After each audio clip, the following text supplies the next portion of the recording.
अगर अपने बूढ़े बाप की चिट्टी दाढ़ी का हया नहीं कर सकते तो मियाँ ना करना। खुदारा बूढ़े बाप को बेइज्जत भी ना करना, बूढ़े बाप को जलील भी ना करना। बूढ़े वालिदैन का अगर एहतराम नहीं कर सकते तो मियाँ ना करना। खुदारा बूढ़े बाप को, बूढ़े वालिदैन को तंग भी नहीं करना, बूढ़े वालिदैन को परेशान भी नहीं करना। आज मेरी कौम का नौजवान अपने बूढ़े बाप को कहता है, ओए तूने हमारे लिए क्या कुछ इकट्ठा किया? वो खुदा बख्श मरा था, अपनी औलाद के लिए मुरब्बे छोड़ के गया, जायदादें छोड़ के गया, ये छोड़ के गया, वो छोड़ के गया, तूने हमारे लिए क्या कुछ छोड़ा? मैंने कहा नादान, तेरे बूढ़े बाप ने गुर्बत में आके अपने मुंह से निवाला निकाल कर तेरे मुंह में डाला, अपनी रगों से खून निकाल कर तेरी रगों में डाला। है खुद कमजोर होता गया, तुझे ताकतवर बनाता गया, खुद बूढ़ा होता गया, तुझे जवान करता गया। आज जब तू जवान हुआ तो आज तू बातों बातों पे कहता है बूढ़े बाप को, ए तूने हमारे लिए क्या कुछ इकट्ठा किया है? मैंने कहा ओ नादान, अगर तू अक्लमंद है, अगर तू हजरत इंसान है तो फिर सुन, तेरी जवानी ही तेरे बूढ़े बाप के लिए सबसे बड़ा खजाना है। तेरी जवानी ही तेरे बूढ़े बाप के लिए सबसे बड़ा सरमाया है, सबसे बड़ी दौलत है।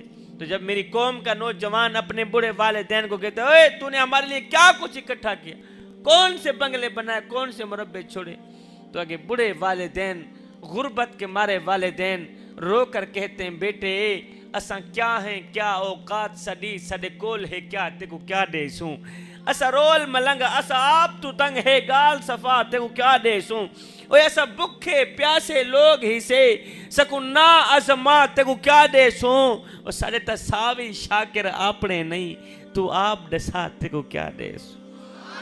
जवानों, अगर बूढ़े बाप की चिट्टी दाढ़ी का हया नहीं कर सकते तो मियाँ ना करना। खुदारा बूढ़े बाप को बेइज्जत भी ना करना। मैं दुआ करता हूँ अल्लाह ताला बूढ़े वालिदैन की खिदमत करने की तौफीक अता फरमाए। अल्लाह ताला हमें बूढ़े वालिदैन का एहतराम करने की तौफीक अता फरमाए। आखिरी सबक, आखिरी नसीहत, मेरा वाज ख़त्म। जवानों, अगर किसी गरीब की मदद नहीं कर सकते तो मियाँ ना करना। खुदारा गरीब की गुर्बत पे मजाक भी ना उड़ाना। मियाँ यही सबक तो हासिल कर लो, यही इसी नसीहत पे तो अमल कर लो। भी अगर किसी गरीब की मदद नहीं कर सकते तो मियाँ ना करना, लेकिन सुनो, किसी गरीब की गुर्बत पे मजाक भी नहीं उड़ानी है। गरीब की गुर्बत पे मजाक ना उड़ाया कर, इसलिए कि गरीब होने में वक्त नहीं लगता। जवानों, मैं एक बार फिर तुम्हें सोने की तख्ती पे लिखने वाला एक जुमला देके जा रहा हूं। बोलो, माँ की मौजूदगी में मैं दावे से कहता हूं, साहिब, इबादत उस मकाम तक नहीं पहुंचाती जहां गरीब की खिदमत पहुंचाती। इबादत किबला, इबादत उस मकाम तक नहीं पहुंचाती जहां गरीब की खिदमत पहुंचाती। हम गरीब के घर रोटी देते हैं, मोहल्ले में गरीब हमसाये के घर रोटी देते हैं, लेकिन तब जब वो मर जाता है। आपके यहाँ पता नहीं यहाँ रवाज है या नहीं, किबला जिस गांव में मैं रहता हूँ ना, वहाँ का एक रवाज है, जब हमारे मोहल्ले में कोई फोतगी हो जाती है तो फिर हम सारे मोहल्ले वाले मिलकर उस मरने वाले घर पूरी फैमिली के लिए खाना पहुँचाते, पूरी फैमिली के लिए रोटी पहुँचाते। मैंने कहा नादानो, ओए मरने वाला रोटी रोटी करता मर गया, मरने वाला 3 दिन का भूखा था, आखिर मर गया। और रोटी खिलाते तो उसी मरने वाले को खिलाते, आज उसके मरने के बाद तुम्हारी दी रोटी किस काम की। वो एक बादशाह था, वो एक गरीब फकीर था, उसने फटे पुराने कपड़े पहने हुए थे। किबला अमीरी का जनाजा निकल गया, गुर्बत उरूज पर आ गई। गरीब फकीर था, उसका एक ही लिबास था, आज वो भी फट गए। अब दूसरा लिबास था नहीं, अब ये फटा पुराना लिबास पहनकर ये जिस्म नंगा था, नंगा जिस्म लेकर बादशाह के दरवाजे पे गया। जहां बादशाह के कुत्ते बंधे हुए थे वहां जाके बैठ गया। बैठ के कहता है, बादशाह एक बात तो बता। कहा जी कौन सी बात? कहा बादशाह, मिसाल के तौर पर अगर मैं तेरे दरवाजे पर अभी अभी मर भी जाऊं, बता तो सही तू मेरे साथ क्या सलूक करेगा? बादशाह, अगर मैं तेरे दरवाजे पर अभी अभी मर भी जाऊं, बता तो सही तू मेरे साथ क्या सलूक करेगा? अब मेरे ख्याल में आप सारे थके बैठे हैं, ऐसे ना? हाँ थके। फिर सुबह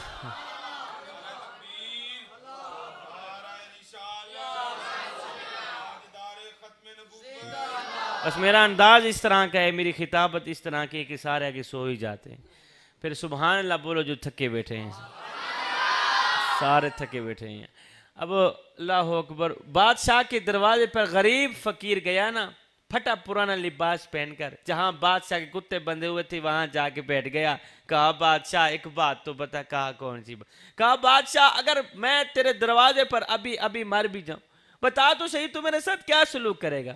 बादशाह ने कहा फकीर मियाँ, मिसाल के तौर पर अगर तू मेरे दरवाजे पर अभी अभी मर भी गया तो मैं यही कुछ करूंगा, तुझे कफन देकर दफन कर दूंगा, तुझे कफन देकर दफन कर दूं।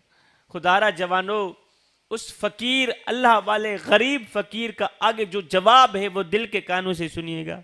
जब बादशाह ने कहा फकीर मियाँ, मिसाल के तौर पर अगर तू मेरे दरवाजे पर अभी अभी मर भी गया तो मैं यही कुछ करूंगा, तुझे कफन देकर दफन कर दूंगा और तुझे कफन देकर दफन कर दूंगा। ये सुनकर गरीब फकीर की चीख निकल गई।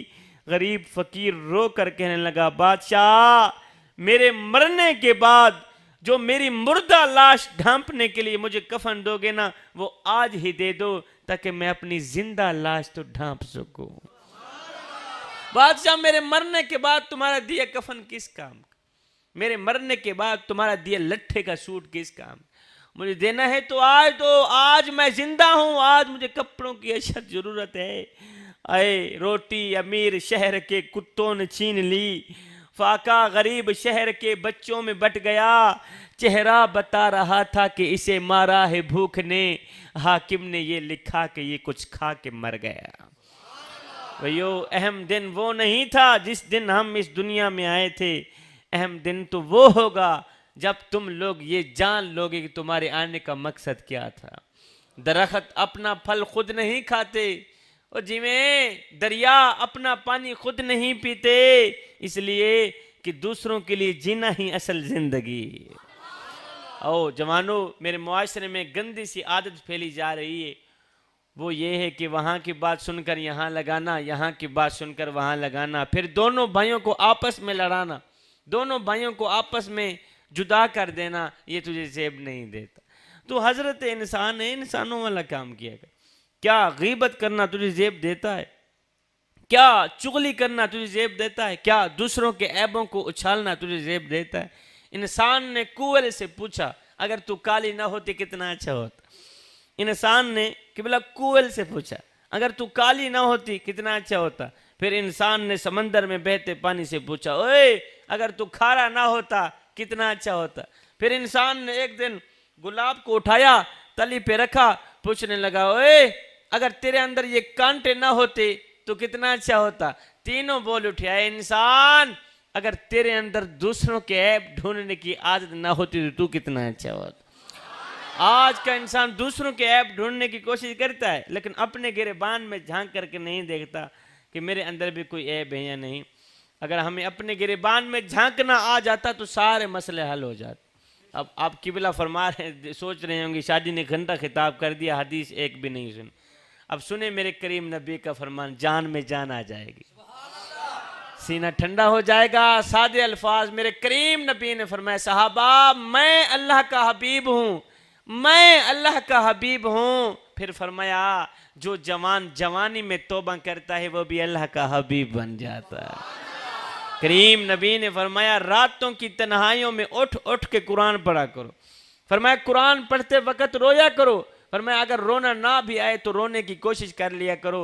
हजरत दाता अली हजवेरी से पूछा गया, हजरत अगर रोने की कोशिश करें फिर भी रोना ना आए तो क्या करें? आपने फरमाया, फिर अपने मुकद्दर पे रोया। इतने संग दिल हो गए हो कि आंखें आंसू बहाना भी छोड़ गई। जवानों, आखिरी अपना सबक, जवानों आखिरी नसीहत, जिंदगी का एक मकसद बना लो, मामूल बना लो।